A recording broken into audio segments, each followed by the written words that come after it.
Welcome friends. आज इस video में मैं आपके लिए टॉप 10 फैक्ट्स लेके आया हूँ पैसिफिक ओशियन प्रशांत महासागर के बारे में। तो इस वीडियो को देखने से पहले यदि आपने चैनल सब्सक्राइब नहीं किया है तो चैनल को सब्सक्राइब करें, लाइक करें और शेयर अवश्य करें।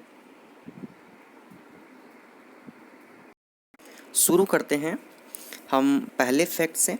और पहला फैक्ट है गहराई, डेप्थ। गहराई हम यहाँ पे दो इकाइयों में देखेंगे। जो पहली इकाई है वो है मीटर में और दूसरी इकाई है फिट में। तो जो पहली इकाई जो मीटर वाली है वो मीटर वाली इकाई 4280 मीटर, 4280 मीटर इसकी डेप्थ है, गहराई है। फिर दूसरी इकाई जो है वो है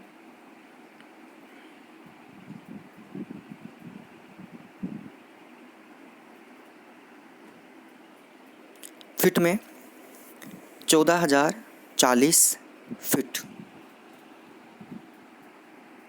दूसरा फैक्ट है डीपेस्ट पॉइंट, यानी सबसे निम्नतम बिंदु, प्रशांत महासागर का सबसे निम्नतम बिंदु। तो मेरियाना ट्रेंच इसका सबसे डीपेस्ट पॉइंट है और ये डीपेस्ट पॉइंट जो है वो प्रशांत महासागर के अंदर, यहाँ आपको इस एटलस में दिख रहा होगा, सॉरी मानचित्र में दिख रहा होगा कि किस स्थान पर है ये प्रशांत महासागर में। यहाँ जापान के पास ये मेरियाना ट्रेंच स्थित है जो कि विश्व का सबसे निम्नतम बिंदु है, जिसकी मीटर में जो गहराई है वो 11,022 मीटर है और फिट में गहराई है 36,162 फिट इसकी गहराई है। तो ये विश्व का सबसे निम्नतम बिंदु। इसका फैक्ट है टेम्परेचर, यानी तापमान।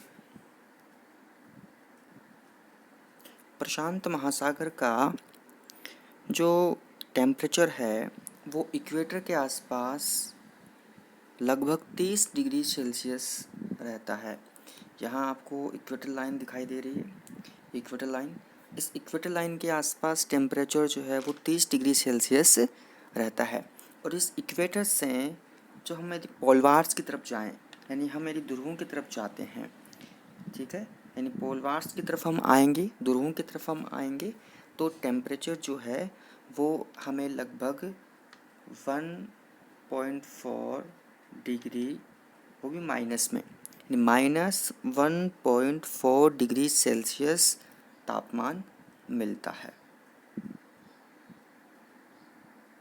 अगला फैक्ट है पैसिफिक ओशन की डिस्कवरी का, यानी पैसिफिक ओशन जो है उसकी खोज का। जिसकी खोज है वो कब हुई थी और इसकी खोज किसने की थी। तो पैसिफिक ओशन की जो खोज है वो 16वीं शताब्दी में, यानी 16वीं शताब्दी के अंदर वास्को नूनेज डी बाल्बोआ ने की थी।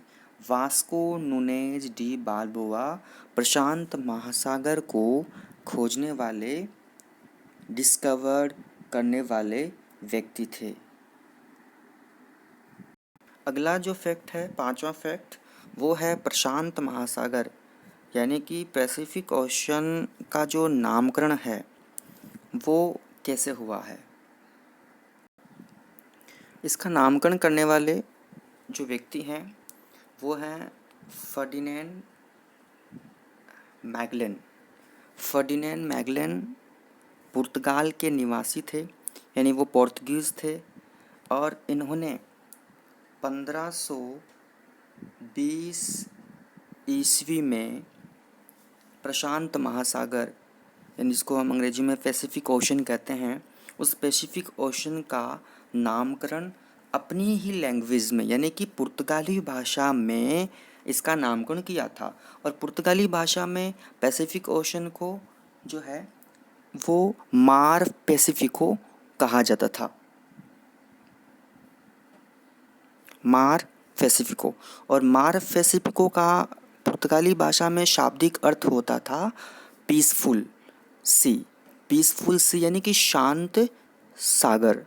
तो इस प्रकार प्रशांत महासागर का जो नाम है वो पुर्तगाली भाषा में हुआ था, और इसको बाद में हमने अंग्रेजी में उसको पैसिफिक ओशन कहा था।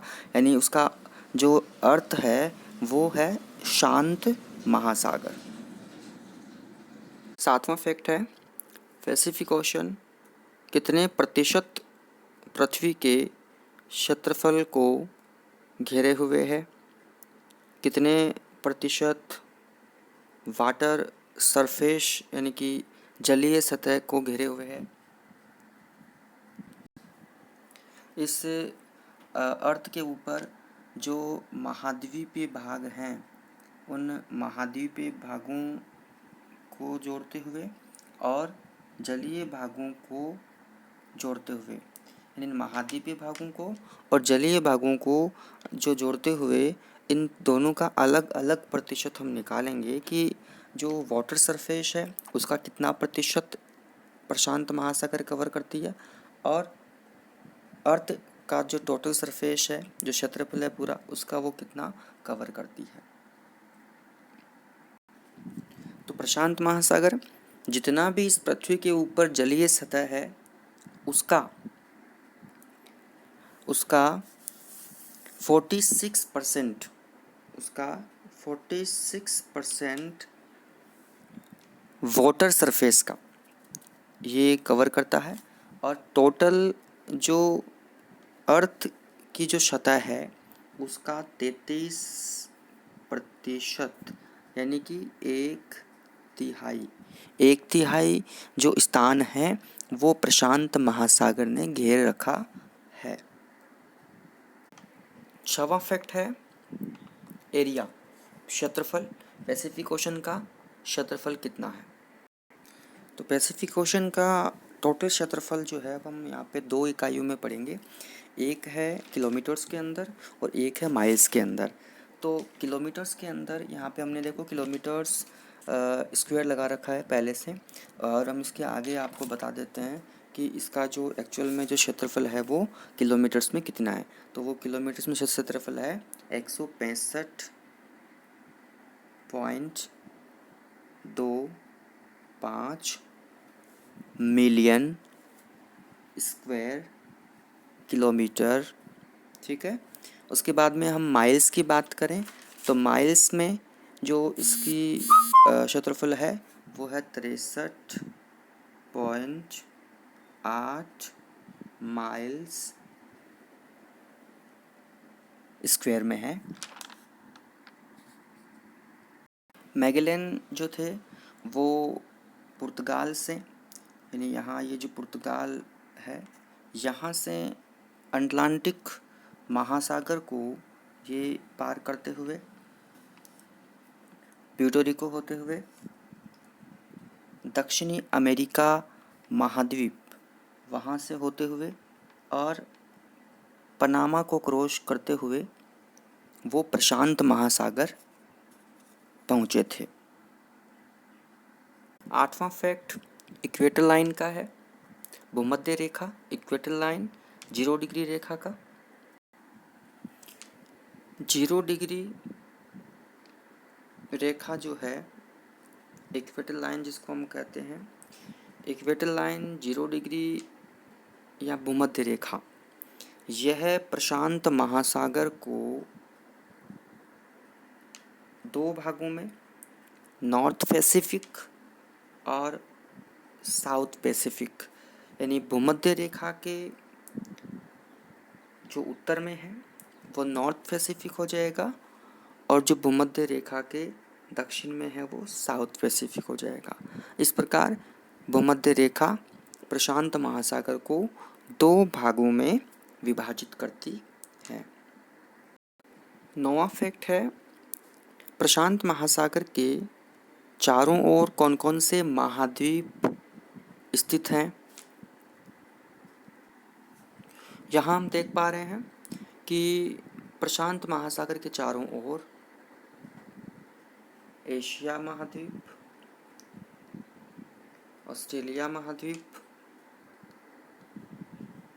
नॉर्थ अमेरिका महाद्वीप, साउथ अमेरिका महाद्वीप फैले हुए हैं। Asia, Australia, north America, south America. यानी पैसिफिक ओशन के पश्चिमी भाग में एशिया और ऑस्ट्रेलिया है, तो दूसरे भाग की ओर यानी पूर्वी भाग की ओर नॉर्थ अमेरिका और साउथ अमेरिका, उत्तरी अमेरिका और दक्षिणी अमेरिका महाद्वीप स्थित हैं। 10वां और अंतिम फैक्ट है रिंग ऑफ फायर। प्रशांत महासागर को रिंग ऑफ फायर यानी अग्नि वलय भी कहा जाता है। अग्नि वलय इसको इसलिए कहा जाता है क्योंकि प्रशांत महासागर के अंदर विश्व के 75% वल्केनोज यानी ज्वालामुखी, वल्केनोज यानी ज्वालामुखी प्रशांत महासागर के अंदर स्थित है। जैसा कि आपको इस मानचित्र में दिखाई दे रहा होगा, जो रेड कलर में जो डॉट डॉट किए हुए हैं, ये सारे जो भी चिन्ह किए हुए हैं वो ज्वालामुखियों के चिन्ह हैं। यहाँ हम देखें नॉर्थ अमेरिका के अंदर, तो नॉर्थ अमेरिका में भी ज्वालामुखियों का रॉकीज पर्वतमाला के सारे विस्तार है। फिर साउथ अमेरिका में देखें तो यहाँ पे एंडीज पर्वतमाला के अंदर ज्वालामुखियों का विस्तार है। यानी ऑस्ट्रेलिया के आसपास जो ओशिनिया महाद्वीप है वहाँ पे देखें तो वहाँ भी ज्वालामुखियों का विस्तार है।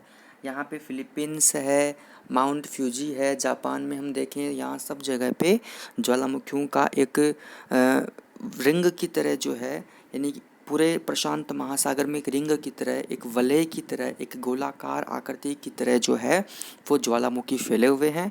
इसलिए इसको रिंग ऑफ फायर कहा जाता है। प्रशांत महासागर को रिंग ऑफ फायर, अग्नि वलय कहा जाता